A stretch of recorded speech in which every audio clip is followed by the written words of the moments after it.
ఈ 2 ఏళ్ల కాలంలో విద్యుత్ ఛార్జీలు మేము పెంచలేదు,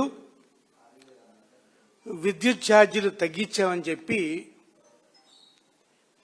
పచ్చి అబద్ధాలు మాట్లాడుతూ వాస్తవానికి విరుద్ధంగా గణాంకాలని దాచిపెట్టి తన మీడియా ఏదైతే ఉందో ఆ దినపత్రికల్లో పెద్ద పెద్ద హెడ్డింగ్లు పెట్టించుకున్నాడు. 2 ఏళ్ళలో విద్యుత్ ఛార్జీలు పెంచలేదు, తగ్గించాం. ఇంకొక పేపర్లో అయితే వచ్చే 3 ఏళ్ళలో కూడా కరెంటు ఛార్జీలు పెంచబోము, పైగా మేము విద్యుత్ ఛార్జీలు 13 పైసలు తగ్గించేసామని చెప్పుకుంటూ రకరకాల అబద్ధాలు ఎవరు నమ్మలేని విధంగా ప్రజల్ని నమ్మించాలని విధంగా అబద్ధాలు చెప్తున్నారు.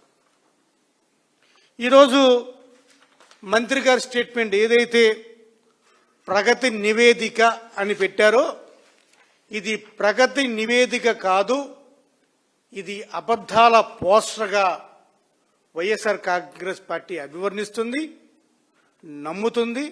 దానికి తగ్గట్టు గణాంకాలతోటి రుజువు చేయడానికి ఈ ప్రెస్ మీట్ పెట్టడం జరిగింది. ఇక మంత్రి గారు చెప్పినట్టు మేము గత 2 సంవత్సరాల్లో విద్యుత్ ఛార్జీలు పెంచలేదని చెప్తున్నారు. అయ్యా మంత్రి గారు, మీ హయాంలోనే 2024 నవంబర్ నుంచి ఇప్పుడు దాకా ఈ ఫైనాన్షియల్ ఇయర్ వరకు మీరు సుమారు 20,136 కోట్ల రూపాయలు అదనపు భారాన్ని ఈ రాష్ట్ర ప్రజల మీద పెట్టారు. ఈ 20,136 కోట్ల రూపాయలని కరెంటు బిల్ రూపంలో,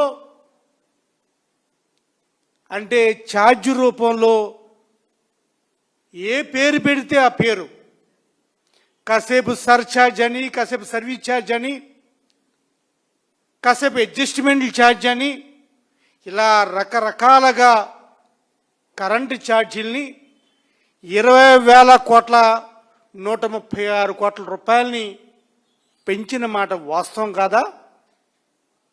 2024 డిసెంబర్లో మీరు అధికారంలోకి వచ్చిన 6 నెలల్లోనే 6,772 కోట్ల రూపాయలని, 2025లో 9,412 కోట్లని, 2024-25 ఫైనాన్షియల్ ఇయర్లో 1,863 కోట్ల రూపాయలని, అలాగే ఫైనాన్షియల్ ఇయర్ 2025-26లో 2,787 కోట్ల రూపాయలని, మొత్తంగా 20,136 కోట్ల రూపాయలని మీరు పెంచిన మాట అబద్ధమా, వాస్తవానికి విరుద్ధమా? అబద్ధమైతే నేను ఏదైతే గణాంకాలతో చెప్తున్నానో ఆ గణాంకాలతోటి ఒక్కసారి మీరు మీ బంగ్లా దాటి బయటికి రండి, వైఎస్ఆర్ కాంగ్రెస్ పార్టీ కూడా బయటకు వస్తుంది. మీకు ఇష్టం వచ్చిన ఇల్లు, మీకు ఇష్టం వచ్చిన అపార్ట్మెంటు ఎక్కడికన్నా సరే మీరే సెలెక్ట్ చేయండి. 2024లో వాళ్ళ కరెంటు బిల్లు ఎంత ఉంది, 2024 జూన్లో కరెంటు బిల్లు ఎంత ఉంది, 2024 నవంబర్లో ఎంత ఉంది, 2025 మార్చిలో ఎంత ఉంది, 2025 డిసెంబర్లో ఎంత ఉంది, 2026లో మార్చిలో ఎంత ఉంది, ఇప్పుడు ఎంత ఉంది అనేది వాస్తవ పరిస్థితిని కనుక్కుందాం. మీరు వస్తారా, చంద్రబాబు నాయుడు గారు వస్తారా, లోకేష్ గారు వస్తారా, గొట్టిపాటి గారు వస్తారా, బోయిపాటి గారు వస్తారా, ఎవరు వచ్చినా పర్లేదు. ఏ ఇంటికంటే ఈ ఇంటికి ర్యాండమ్ శాంప్లింగ్ ద్వారా వెళ్దాం. మీరే సెలెక్ట్ చేయండి. ఏ ఇల్లు అయినా సరే కరెంటు బిల్లు మీరు వివిధ రూపాల్లో ఏ విధంగా ప్రజల దగ్గర నుంచి గుంజుతున్నారు అనేది వాస్తవాలను తెలుసుకుందాం. మరి ఇటువంటి వాస్తవాన్ని పక్కన పెట్టి ఈయన చెప్తున్నారు 2 ఏళ్లలో కరెంటు ఛార్జీలు పెంచలేదు అని చెప్తున్నారు. ఇంకా మళ్ళీ మంత్రి గారు చెప్తున్నారు అసలు ఈ రాష్ట్రం విద్యుత్ లోటు రాష్ట్రం నుంచి విద్యుత్ మిగులు రాష్ట్రంగా తయారు చేశాం. ఇదంతా కూడా తెలుగుదేశం పార్టీ పరిపాలన, కూటమి పరిపాలన అని చెప్తున్నారు. మరి మంత్రి గారు 2014 రాష్ట్రం విడిపోయినప్పుడు ఏ పార్టీలో ఉన్నారో తెలియదు, కానీ ఆయనకి తెలుసుండొచ్చు. 2014లో ఈ రాష్ట్రం విడిపోయినప్పుడు అప్పుడు మన రాష్ట్రానికి ఉన్న విద్యుత్ వనరులు సుమారు 17,731 మెగావాట్స్ అయితే అప్పటికి రాష్ట్రానికి ఉన్న డిమాండ్ కేవలం 13,404 మెగావాట్స్ మాత్రమే. అంటే రాష్ట్రం విడిపోయినప్పుడు మనం మిగిలి విద్యుత్తో వచ్చామా, లోటు విద్యుత్తో వచ్చామో మంత్రి గారు దయచేసి సమాధానం చెప్పాలని చెప్పి ఈ వేదిక ద్వారా మంత్రి గారిని కోరుతున్నాను. ఇక మంత్రి గారు చెప్తున్నారు విద్యుత్ రంగం అంట వైఎస్ఆర్ కాంగ్రెస్ పార్టీ హయాంలో నాశనం అయిపోయింది, విద్యుత్ రంగాన్ని వైకాపా ప్రభుత్వం సర్వనాశనం చేసిందని మంత్రి గారు తన ప్రెస్ మీట్లో చెప్తున్నారు. నేను అడుగుతున్నా మరి మంత్రి గారిని, విద్యుత్ రంగము ఎవరి హయాంలో సర్వనాశనం అయ్యింది? ఒకసారి లెక్కలు తీద్దాం. 2014 నుంచి 19 వరకు మీ హయాంలో విద్యుత్ రంగం మీద మీరు ఎన్ని అప్పులు చేశారనేది ఒకసారి మీ డేటా తీయండి, గణాంకాలు తీయండి. మీ పక్కన ఎవరైతే కూర్చున్నారో విజయానంద్ గారు కూడా అప్పుడు కూడా సెక్రటరీగా ఉన్నారు కదా, ఆయన కూడా ఒకసారి డేటా తీయమని చెప్దాం. 2014లో మన రాష్ట్రం విడిపోయినప్పుడు విద్యుత్ రంగం మీద వచ్చిన అప్పులు 29,551 కోట్లు అయితే మీ పరిపాలనతోటి 2014 నుంచి 19 వరకు మీ పరిపాలన వల్ల చేసిన అప్పులు 86,215 కోట్లు అయ్యా స్వామి. 86,215 కోట్లు మీరు అప్పు చేశారే స్వామి. 2014 నుంచి 19 వరకు ఈ అప్పుని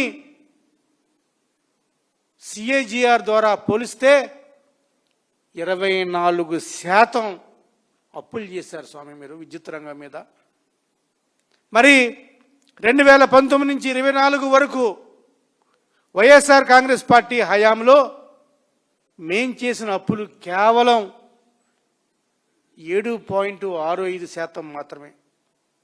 మరి సర్వనాశం తెలుగుదేశం పార్టీ హయాంలో చేసిందా, లేకపోతే వైఎస్ఆర్ కాంగ్రెస్ పార్టీ హయాంలో చేసిందా?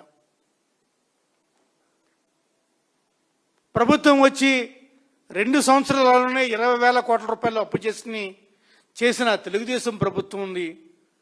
ప్రగతి ప్రభుత్వమా, సర్వనాశనం ప్రభుత్వమా?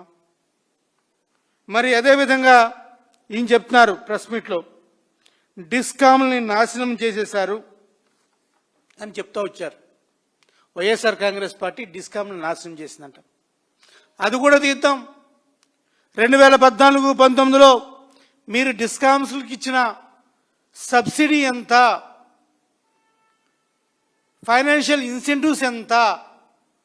వైఎస్ఆర్ కాంగ్రెస్ పార్టీ హయాంలో మేమిచ్చిన సబ్సిడీ ఎంత, ఫైనాన్షియల్ ఇన్సెంటివ్స్ ఎంత? ఒక్కసారి బేరీ చేసుకుందామా మంత్రి గారు? 2014-19లో మీరిచ్చిన సబ్సిడీ ఇన్సెంటివ్స్ కేవలం 13,000 కోట్లు మాత్రమే. మరి మేమిచ్చిన సబ్సిడీ ఇన్సెంటివ్స్ 2019 నుంచి 24 వరకు సుమారు 49,000 కోట్ల రూపాయలు మేము సబ్సిడీ ఇన్సెంటివ్స్ ఇస్తే మళ్ళీ మీరు చెప్తారు మేము విద్యుత్ రంగాన్ని సర్వనాశనం చేశారంట, వీళ్ళు చాలా వైభవంగా పెంచుతున్నారంట. మరి 13,000 ఎక్కడ, 48,000 కోట్ల రూపాయలు ఎక్కడ?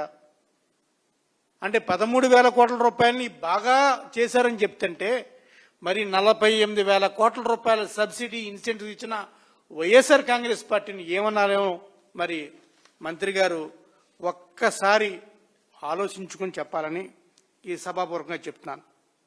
ఇక ట్రూ అప్ ఛార్జెస్ వీళ్ళు చెప్తారు, మొదటిసారి ట్రూ డౌన్ చేయడం ద్వారా విద్యుత్ వినియోగదారు టారిఫ్లో 13 పైసలు మేము తగ్గించేసామని చెప్తారు. ఆ 13 పైసలు కూడా ట్రూ అప్ ట్రూ డౌన్ ఎలా చేసి అది కూడా చెప్తా. అసలు ట్రూ అప్ ఛార్జెస్ కారణం అసలు టీడీపీ నిర్లక్ష్యమే. ఎందుకంటే 2014-19 నుంచి ఆ డిస్కామ్ల ఎక్యుములేషన్ కాస్టు 6,625 కోట్ల నుంచి 28,715 కోట్లు బాకీ పడితే ఆ బాకీని వైఎస్ఆర్ కాంగ్రెస్ పార్టీ ప్రజల మీద భారం వేయకుండా నియంత్రణ చేసిన ఘనత వైఎస్ఆర్ కాంగ్రెస్ పార్టీది. మరి ఈరోజు ట్రూ డౌన్ అని చెప్తారు, 13 పైసలు తగ్గించామని చెప్తారు. 13 పైసలు ఎందుకు తగ్గించారయ్యా? ఎందుకు తగ్గించారో రహస్యం చెప్పనా?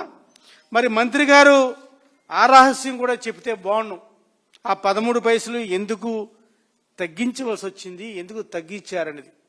ఎందుకంటే ఇలా ఫైనాన్షియల్ ఇయర్ 2024-25లో విద్యుత్ ఛార్జీల్ని 18,063 కోట్ల రూపాయలు పెంచితే దానికి ఎలక్ట్రికల్ రెగ్యులేషన్ కమిషన్ ఈఆర్సీ వాళ్ళు అక్షింతలు వేశారు ఈ ప్రభుత్వాన్ని.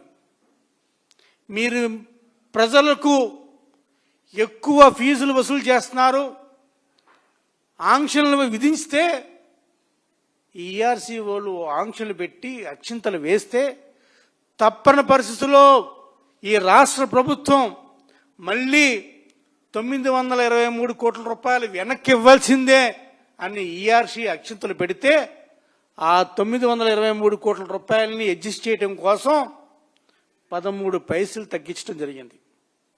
మరి వీళ్ళు పెంచింది ఎంత? 40 పైసలు.